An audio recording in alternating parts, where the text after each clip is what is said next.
Hi, this is Kendra from Pencil and Pigment, and today I wanted to talk about some interesting art stuff, but I'm going to be drawing with a Zig Futobiori. This is the metallic, it's in grain.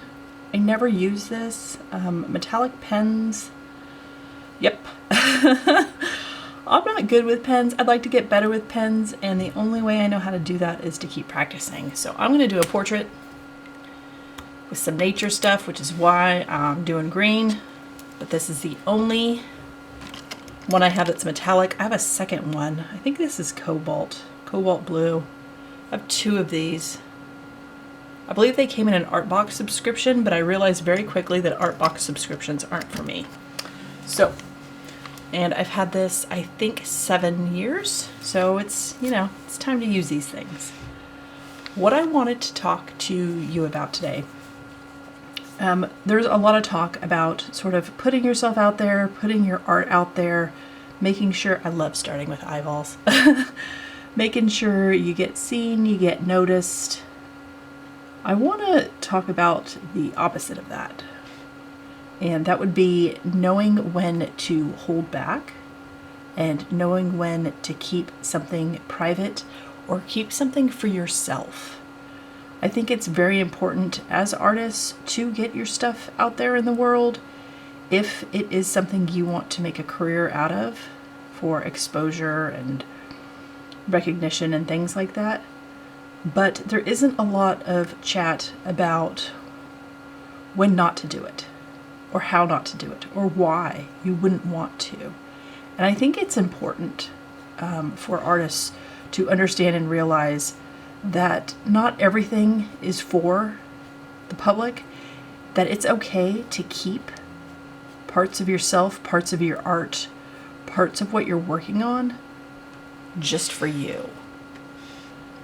And there could be a whole myriad of reasons, but having something that's just for you in a sort of hobby or work thing that you enjoy and keep it protected and sort of not secret per se, but just keeping it for you and close to your heart can be just as beneficial as going public with things you love and things you want to share. I think that in this day and age, in a world where everything is public and we overshare and we want to sort of have that sort of camaraderie and find our people and make sure that, we're keeping in touch with those we love or are interested in, that it can be to a detriment when we don't realize that something shouldn't be put out there. So as artists, we're constantly encouraged, make sure that people see that, make sure that that's shown, make sure that people know that that's something you're capable of doing. That way, if you want to offer it as a service later or charge for that, people know who to go to. Make sure you're consistent. You need branding, you need this, you need that. But what you also need is to protect your heart, protect the things you love, and figure out why you may want to do that. So it could be, personal reasons. The nature of what you're creating could be just too exposing. It could be not safe for public viewership. That's okay. Again, to each your own. It could be really sentimental, or it could be you've just never done that before. Maybe every aspect of everything you go to do in terms of creating with different mediums and surfaces has always been public. So there's always been comments and opinions and shares and likes and all the things. I would encourage you to try something just for you. It's how artists cultivate hobbies and things. I think I've done a video before talking about what do you do when your hobby becomes your job? It becomes really hard to safeguard your hobby. because it's now been monetized and it's now for money, it's now for the public. But I think it's important to find something else that's also creative, that may also fall into the art sphere, in that realm of, well, what even is art? I know it's all subjective or relative, but finding something else that you don't share, that you keep just for you, just for your view. And it could be, maybe you have a private account, or it could just be a very specific sketchbook you never show.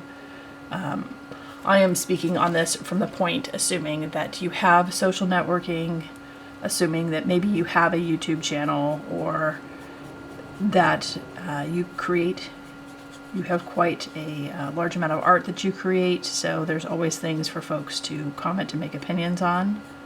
And there's nothing wrong with that, and there's nothing wrong with sharing, and there's nothing wrong with putting yourself out there.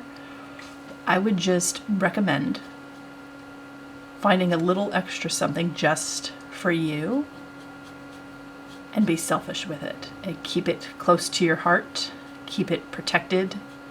That is how artists who do art for a living or produce mass quantities can keep from getting burnt out, can keep from sort of losing their artistic hobbies. I think, personally, I really like to do photography. Some very micro zoomed in. I like botanicals. And you're like, never seen that. You haven't. That is correct. It's not for you. It's for me. I draw every single day, rain or shine. Today is overcast. But I keep parts of things that I do separate, and I don't share them because I share everything else. And I think it's a great way to keep in mind, keep in focus what's important, put in perspective that we don't always have to share every little bit. We can pull back and really check in with yourself. So if you're new to social networking, it can be a little daunting and overwhelming with some of the hashtags and trying to figure out exposure, and especially in Instagram, where it's so heavily laden with artists anyway, and trying to get seen and get noticed, especially with how some of the algorithms and things are set up. But if you start putting some of your things out there, and there is that sort of nervous energy with it because you've never done it before, and it could be nervous excited, it could be nervous hopefully it doesn't make you feel sick, or too much anxiety, or any of those negative associated emotions. But if it starts getting to where it's taking away from your art, or it's distracting you, or it's not helping, it's just not adding anything, then maybe find pieces or portions of it that you just keep for yourself. And you protect that for yourself. And maybe, if you have that one best friend that you show that's super supportive and that's enough, then that's amazing. But you don't even have to do that. I'm proposing it's just for your eyes only. And it's your secret, and it's your joy, and it's something that you don't have to share, and it doesn't have to be commented on and pulled apart or picked apart or compared or put onto a site to monetize it and make money from it. All that stuff is good, and all that stuff is great. It's just when you're having that conversation, what happens to my hobbies when I turn them into a career? You lose them. I'm not saying, it's that do what you love and you never work a day in your life. Yes, but no. I mean, work's still work. It's just a different type. I'm trying to do branches foliage. I don't know if it'll work. I'm doing negative space. We'll see if I can do this or not. Who knows? It's an experiment. I understand the irony of me doing this on a YouTube video talking about not sharing art. But again, it's just not talked about enough. It's just not talked about how sometimes how it feels to share something and then it didn't hit right, or it didn't feel right. Maybe it didn't feel good, or maybe it just didn't feel like how posting some other stuff did. And a lot of times when somebody posts something super personal, there's a huge description and the reasons why and a story behind it, and that can be great for the audience to understand, hey, this is a little different from my other work, this is why. But trying and dipping your toes into some other mediums can really help sort of cultivate that joy back with having art as a hobby. For me, drawing takes time, so to be able to do some quick photography and then just keep it for myself, it's fast. It doesn't affect, sometimes I get hand cramps from drawing every day. I don't get the hand cramps from doing, a couple snaps of photography. It's not a big deal. I'm not doing traditional film, so it's keeping in line with my low-buy art supply. It's just digital. With photography, there's kind of an instant satisfaction with seeing the screen of what you took right away, so you can go, oh, okay, yeah, the lighting on that is good, the composition on that looks better. But just keeping it keeping it for you and understanding what that joy feels like you have a secret. Sort of reclaiming your love of art in a world that monetizes everything, that pushes the boundary on everything, that makes everything sort of a race and a comparison. Having something where you can go, yeah, no, I've bowed out of that. Sure, you can see this, but this is mine. It's a heady feeling. It feels really good. I highly recommend it. I don't know that it's for everyone. If you are, there are certain personality types that sort of lend themselves to sharing on the internet anyway. Or nature versus nurture. Maybe there are things in your life, it's just easier because you're shy or quiet to share things publicly on the internet versus face-to-face. I get social anxiety is legitimate. That's a big thing. But the fact that opinions and comments are allowed everywhere isn't always the best option, especially because art is so personal. It is so subjective. It speaks to the creator and what they're trying to convey. And sometimes that's not necessary. That's not needed. Not everything has to be in a gallery. Not everything has to be shown. And it's understanding that emotion in yourself and knowing when to hold back that is a real huge value. And I think checking in with yourself emotionally and understanding, okay, this doesn't make me feel good, I'm not doing that again.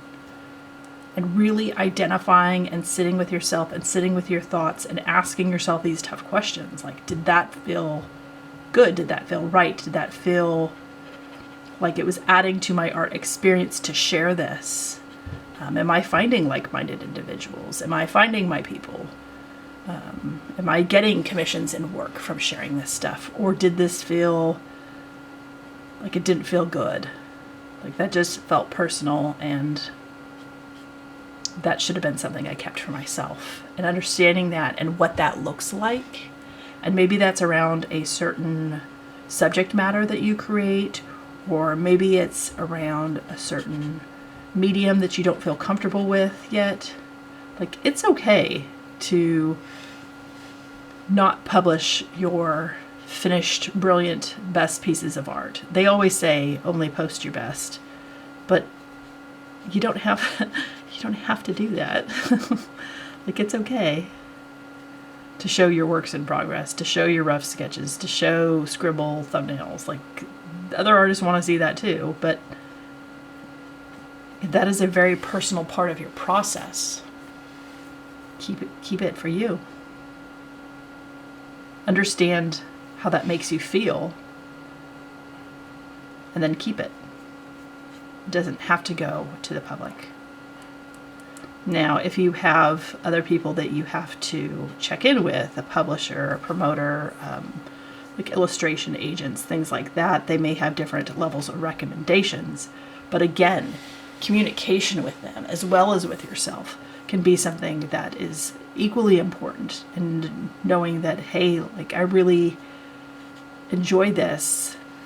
I'm a sculptor. This is what I prefer to do, but these little tiny snarky doodles, these are just for me. Or, you know, maybe you're a fiber artist and on the side you you do reclaimed recycled pieces or something, or installations. Like, finding another type of art that you just keep it's a lot of self-satisfaction, and it feels really good not to put pressure on something that's artistic, because when you start putting things in public, you start feeling more pressure to keep going that avenue and keep up with that. And to not have that pressure, to be able to take a week off, 3 months off, and not chastise yourself or feel guilty. Like, that's a great thing as well. So if it's never public, people don't ever know that you are or aren't doing it. And there's no pressure with that. Having art that you can create without pressure is a really great feeling as well. And if you're having all these really great feelings and emotions while you're creating, you're going to keep wanting to create. And I just feel like it needed to be talked about. These things, these thoughts that come to me, we need to share them. We need to have them. We need to have these tough conversations. Like, how much is too much of sharing on the internet when it comes to our art? And are we making sure that mentally and emotionally we're doing the best we can for ourselves? And if we're not doing the very best we can for ourselves mentally and emotionally, what can we then do to start along that path? And one of my recommendations for that is making some changes to how you put yourself out there on the internet, and checking in with yourself emotionally, and making sure that you're doing everything in your power to take care of you, to take care of your art, to take care of the things you enjoy, so you can keep enjoying them, you can keep creating, you can keep going. If you want to level up your art, or you just want to take a step back and relax, like, all that is viable. These are all working solutions. But there isn't that pressure and that need to sort of perform and keep going when that's not something you currently need. Or maybe it's to the detriment of your art that you're pushing yourself, and there can be health repercussions. You know, like I said, hand cramps are a thing. You know, arthritis, carpal tunnel, that exists. So taking care of your hands is important. But how you feel directly impacts how you create. So, and how much you create, and when and why you create. So if you've been doing something very, very public and it's not working for you, start asking yourself why. Start asking yourself if it's how you feel. Start asking yourself if it's maybe something that should be held back. A gift to yourself. And if your art is not gifting you with some of the things that you think you should be feeling, check in and figure out the stuff that does. So if you have certain amounts of joy with I don't know, reading, maybe creating art or a new style of art or a new subject matter of redesigning book covers, is something you keep just for you. If you love gardening, planting things that you can then draw and create and sketch, or maybe you just want to press flowers and just have pressed flowers, and that's not something that's public or for the art, and it's just something you keep for yourself. It's okay. It's okay to do that. We don't give ourselves permission for some of these things, and I'm giving you permission. You give yourself permission, and I give you permission. Keep some of the things you love that are sacred and important to you near and dear and close to your heart. All right, this is a portrait in the forest. I hope you enjoyed this video. I hope it gave you a couple ideas and some things to think about. I hope you have an absolutely wonderful week, and I will talk to you later. Bye.